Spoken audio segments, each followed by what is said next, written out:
Most people walk into situations already thinking they know. They walk into conversations, relationships, and challenges with their minds already made up. Their thoughts are crowded with assumptions, judgments, pride, fear. Like a cup that's already full.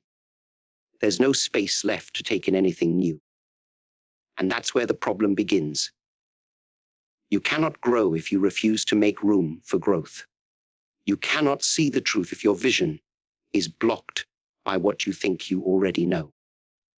A mind that's overflowing cannot be sharpened. It spills over, it resists, it clings to its own noise. Think about it. If you bring a full cup to the river, how will you carry the fresh water? You must power out the old first. You must empty your cup. In life, it means letting go of the ego that insists on always being right. It means releasing the need to prove something, to hold tightly to labels and identities. It means stepping into every moment with openness, with humility, ready to listen, ready to absorb, ready to adapt. Because truth doesn't arrive when you force it. It enters when you are still enough to receive it. A rigid mind is a trapped mind. It clings to what's familiar even when it no longer serves. It repeats patterns, follows old paths, and wonders why it keeps hitting walls. But a clear mind, a mind that's emptied of clutter, moves freely. It bends, it learns, it evolves. That's the difference between someone who reacts from conditioning and someone who responds with clarity. One is ruled by the past. The other is free in the present. Clearing the mind is not about becoming blank or passive. It is about making space for awareness. When your mind is quiet, you start to hear the truth that lives beneath all the noise. You become more than just a bundle of thoughts and reactions. You become conscious. And in that consciousness, there is choice. There is power. But the process isn't always easy. It takes discipline to notice the clutter. It takes courage to let go of thoughts that once felt safe. It takes patience to sit with silence, to resist filling the space with more noise. But once you learn to empty your cup, you discover something powerful. You are not the contents of the cup. You are the vessel. And the more space you make, the more clearly life flows through you. Empty your cup, not once, but again and again. Every day, return to that quiet place where the mind lets go. Only then can you see with fresh eyes, act with clear intent, and live without being ruled by what no longer serves. If you do not take charge of your mind, it will take charge of you. And when it does, it won't lead you with clarity. It will drive you with fear, with doubt, with hesitation. You will find yourself acting, not because you chose to, but because your mind pushed you into it. It will whisper that you're not ready. It will convince you to delay, to shrink, to compromise. And if you're not aware, you'll start calling that voice truth. But that voice is not truth. It is habit, conditioning, insecurity dressed in logic. The mind is a powerful tool. Like fire, it can warm you or burn you. Like a sword, it can defend or destroy. If it's undisciplined, it creates illusions, makes small things feel heavy, makes temporary moments seem eternal. But when you master it, when you train it to obey your will, the same mind becomes an ally. It becomes sharp, focused, and calm under pressure.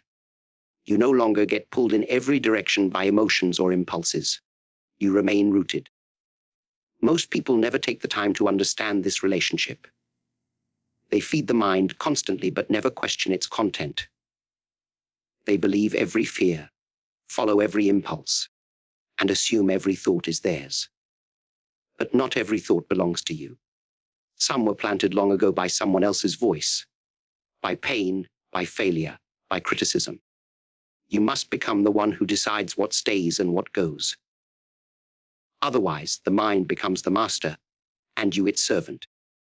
Training the mind is not about suppressing thoughts. It's about directing them. It's about not letting them run wild.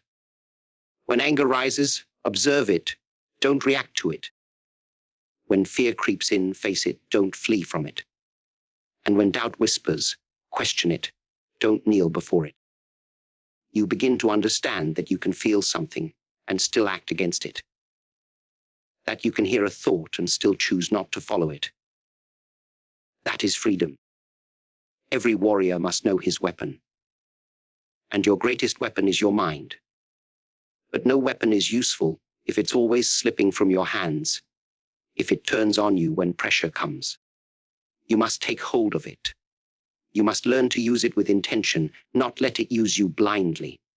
Let your mind serve your purpose, not sabotage it. Let it support your movement. Not stall it with stories and excuses. Discipline begins with awareness. The moment you catch the mind trying to take control, pause. Breathe. Return to the present. Remind yourself, I am not here to be ruled by the mind. I am here to use it. And when you live with that discipline, your actions become precise. Your emotions balanced, your vision clear. The mind then becomes quiet, not from suppression, but from respect, because it knows now who leads. In a world that constantly moves, constantly demands, constantly shoots, stillness is forgotten. People chase more, do more, speak more, hoping that motion will bring meaning. But the truth is, the more noise you add, the harder it becomes to hear yourself. The more clutter you collect, the less room you have to see clearly. There's a reason you can't see your reflection in turbulent water. The same is true with the mind. When it's always spinning, when it's always racing, you lose sight of who you are and where you're going. Stillness is not weakness. It is not laziness. It is not a pause in growth. Stillness is strength, because it requires power to be calm when the world is chaotic. It takes control to slow the breath, to center your thoughts, and remain grounded while everything around you pulls for your attention. But in that calm, you find clarity. You begin to notice things others miss. You start to respond instead of react. You act from purpose, not pressure. Most people fear silence. They fill it with distractions, screens, noise, endless tasks. Because in silence, they might face the things they've been avoiding. But if you never sit in silence, you never truly listen. You only hear the surface noise, never the depth. And the answers you seek, about direction, about purpose, about peace, don't come from outside. They come in the quiet. They come when the mind is still enough to receive them. When you move from stillness, your actions are aligned. You don't waste energy reacting to everything. You don't chase every thought, every emotion, every impulse. You act with intention. You move with power. It is like a fighter who waits for the exact moment to strike. Not rushing, not hesitating, just present. That kind of stillness is not passive. It is preparation. It is awareness sharpened to its highest edge. And this stillness is not something you chase. It is something you return to. It is already within you, waiting beneath the surface. You don't need to search for it in a mountaintop or a retreat. You need to create space for it, right here, right now, in a single breath, in the quiet between two thoughts, in the pause before a decision. And the more you return to that space, the more natural it becomes. Stillness is not the absence of movement. It is the foundation of all meaningful movement. It is what allows you to see clearly, speak truthfully, act decisively. In that stillness, the mind no longer controls you. You guide it. You begin to understand that peace is not a place you arrive at. It is a state you carry, even in the middle of a storm, to walk through the chaos with a still mind. This is true power. You are not your thoughts. That idea alone can free you, but most people never realize it. They believe every thought that passes through their mind, every story it tells, every fear it creates. They attach themselves to those thoughts, wear them like a second skin, and call them identity. But thought is just a tool.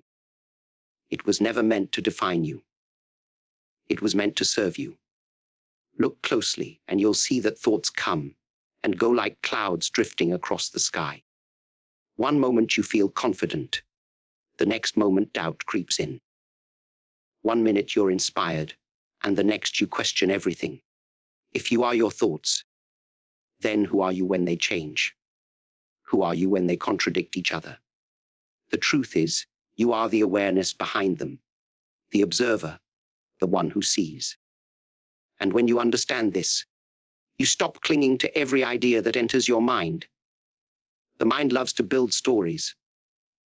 It tells you what might go wrong, what others think of you, what happened before, and why it will happen again. And if you're not careful, you'll begin to live according to that script. You'll shrink when the mind says you're not enough. You'll hesitate when the mind says it's too risky. But a thought has no power unless you give it power. You don't have to obey every command it gives. You don't have to act on every whisper of doubt or fear. You can watch it, question it, and let it pass. Once you begin using thought as a tool, you take back control. You start choosing what to believe, what to act on, and what to release. You become the craftsman, not the puppet. You no longer follow thoughts like a shadow. You shape them like a blade. You use them to cut through confusion, not to create more of it. This doesn't mean thoughts disappear. They will still come. But you become the one who decides. Just like a warrior chooses which weapon to use and when. You choose which thought to hold and which to lay down. Some thoughts strengthen you. Some weigh you down. Learn to tell the difference. Freedom begins the moment you stop mistaking your thoughts for yourself. When you create that distance, even a small one, between you and the mind, a powerful shift happens. You begin to respond instead of react. You begin to lead instead of follow. And you begin to live not from habit, but from awareness. Let the mind be your servant, not your master. Use it with precision. And when it no longer serves the moment, put it down. You are not what you think. You are far beyond thought. Attachment is the root of most suffering. We hold on to things so tightly. Titles, roles, opinions, the need to win, the need to be understood. We cling to the image we have of ourselves, to how others see us, to the outcomes we crave. And in doing so, we become prisoners of our own expectations. The tighter you grip, the more rigid you become. And anything rigid eventually breaks. The mind craves control. It tries to plan, to predict, to shape life according to what it wants. But life is not something you can control. It's something you must move with. Like water, it changes shape. It rises and falls. It offers and it takes. If you resist its flow, you create tension. If you attach yourself to how it should be, you suffer when it isn't. But when you release, when you let go of the illusion of control, you gain a different kind of power. A power that moves you with life, not against it. Letting go doesn't mean giving up. It doesn't mean becoming indifferent or careless. It means trusting the process more than the plan. It means being fully engaged, fully present, but not emotionally bound to the result. You give your best, and then you let it go. You speak your truth, and then release the need for approval. You work hard, but you don't lose your peace if the outcome shifts. Freedom is found not in grasping, but in releasing. Because what you cling to will eventually become the source of your fear. Fear of losing it. Fear of not being enough without it. But once you realize that your worth, your peace, your power is not tied to any one thing, you become untouchable. You stop negotiating with life. You stop trying to force it into a shape. You let it unfold, and you meet it moment by moment, ready and alive. It takes courage to let go, to release the need to always be right, to stop chasing perfection, to stop trying to control what is out of your hands. But in that release, you open up space for what is real, what is natural, what is aligned. You start to respond instead of react. You start to move with more fluidity, more grace. Do not be held hostage by your own attachments. Be willing to loosen your grip. Be willing to flow. The tree that bends in the wind does not break. It survives, adapts, it grows. In the same way, when your mind becomes less attached, your spirit becomes more free. And in that freedom, there is clarity, there is peace, there is strength that no attachment could ever give. The most dangerous voice is not the one that comes from outside. It's the one that whispers inside your own head. That inner dialogue, the quiet stream of words running all day, is shaping your life more than anything else. Yet most people never stop to question it. They assume its truth simply because it's familiar. But just because something sounds like your voice doesn't mean it speaks your truth. You have to start listening to what the mind is saying when you're alone. When you're under pressure, when you've failed, when you're afraid. Does it lift you up or tear you down? Does it give you courage or feed your fear? The mind can become your worst enemy if left unchecked. It repeats old stories.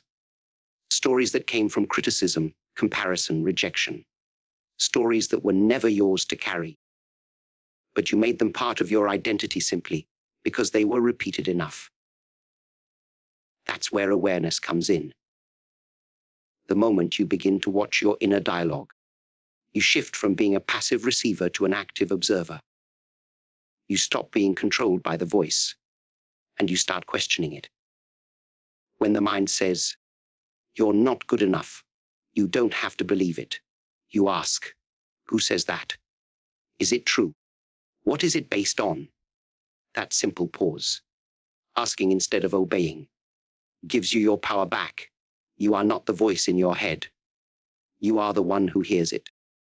And when you realize that, you begin to reclaim control over the way you speak to yourself. You can rewrite the script. You can replace judgment with compassion, replace fear with truth, replace limitation with possibility. You can teach your mind how to talk to you with strength instead of shame. It takes discipline to do this. Not once, but every day. Especially when things are hard. Especially when the old voices get loud. But you must stay rooted in the awareness that you choose what thoughts get your attention, what words stay, and what stories define you. That choice is always yours, even when the mind tries to convince you otherwise. Your inner dialogue should not be a battlefield. It should be a space of strength. The mind should be a place you return to for guidance, not a place you run from. And to create that kind of mind, you have to speak to yourself like someone worth listening to. You have to become your own ally, your own guide, your own teacher. Because if you don't shape the voice inside, someone else already has. And if you don't train it to serve you, it will continue to sabotage you. Your thoughts are not your destiny unless you let them be. Choose your words wisely, even the silent ones. There is a moment in every action where thought disappears. A moment so pure that you don't have to think, you just do. That is the moment of truth. That is the place where hesitation dies, where instinct lives, and where the mind becomes silent because it finally trusts the body, the spirit, the training. But to reach that place, you must first clear everything that stands in the way.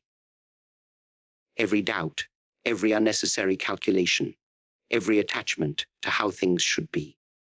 You must get out of your own way. People often think that mastery is about knowing more, collecting more techniques, gathering more knowledge. But true mastery is often about subtraction, removing what's in the way, removing the noise, removing the hesitation, removing the need to think when it's time to move. Because when you're thinking in the middle of action, you're already a step behind. You're already trapped in the past or the future, and not fully present in the now. and the present is the only place where power lies. Flow cannot be forced. You don't enter flow by trying harder. You enter it by becoming fully available to the moment. No resistance, no clutter in the mind. You feel it in the breath, in the stillness before movement, in the space between decision and motion. There is no analyzing, there is no fear, there is only doing, only being. That is the place beyond thought. But don't misunderstand. This state doesn't come from laziness. It comes from deep discipline. From repetition, from presence, from awareness. You train until the body knows. You sharpen your instincts. You prepare so thoroughly that when the moment comes, you don't think, you respond. Like water finding its shape. Like lightning striking without warning. That level of clarity can't exist when your mind is full of commentary and judgment. It only lives in stillness, in trust, in freedom. Letting go of thought in that moment is not about shutting down. It's about rising above. It's not emptiness. It's fullness without interference. You are not distracted, not doubting, not questioning. You are simply acting with purity and precision. That is when the action becomes art. That is when the punch becomes poetry. That is when you are no longer trying to perform. You are the performance. This is what it means to flow beyond thought. To move without fear. To speak without rehearsing. To live without second guessing. It is not carelessness. It is deep presence. It is being so attuned to the moment that the mind no longer needs to speak. Because you already know. Only when the mind is clear can the body be free. Awareness is everything. Without it, you're just moving, acting, reacting, repeating, but not truly seeing. Most people live with their eyes open and their minds closed. They think they're aware, but what they're really doing is running on autopilot. They move through the day trapped in patterns, locked in stories, blind to the truth that's right in front of them. But awareness breaks that cycle. Awareness is the moment you stop, observe, and recognize that you are not your reactions. You are the one who notices them. The mind is a powerful machine, but it doesn't always speak truth. It projects. It pulls you into the past and throws you into the future. It creates problems where none exist. But when you bring awareness to it, real awareness, you begin to see clearly. You see the tension before it becomes anger. You hear the doubt before it becomes hesitation. You notice the fear before it locks you in place. That gap, that pause, is where your freedom lies. The moment you observe your thoughts, instead of following them blindly, you become the master, not the puppet. Awareness is not something you turn on once and forget. It's something you cultivate. Moment by moment, breath by breath. You train it like you train the body. You sharpen it like you sharpen a blade. And the more you do, the more clearly you see what is and what is not. You begin to recognize when your mind is leading you into illusion, and when it is aligned with truth. You begin to move with intention instead of reaction. You stop getting dragged by your emotions. You stop falling into stories that were never yours to begin with. With awareness, the same challenge that once shook you becomes something you can face with calm. The same person who once triggered you becomes a mirror for your growth. The same fear that used to paralyze you becomes a signal to go deeper, not run away. That shift doesn't come from force. It comes from seeing, from being awake, from being present enough to choose how you move. The beauty of awareness is that it doesn't require perfection. It only requires attention. Even the act of noticing that you've been lost in thought brings you back. Every time you wake up inside your own mind, you grow stronger. You reclaim space. You return to yourself. It is not about suppressing thoughts or fighting emotions. It is about witnessing them without becoming them.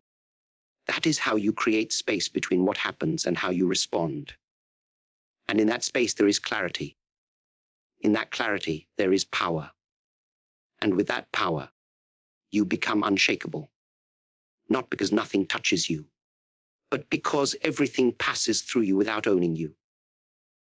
That is the strength of awareness. And that is the path to inner freedom.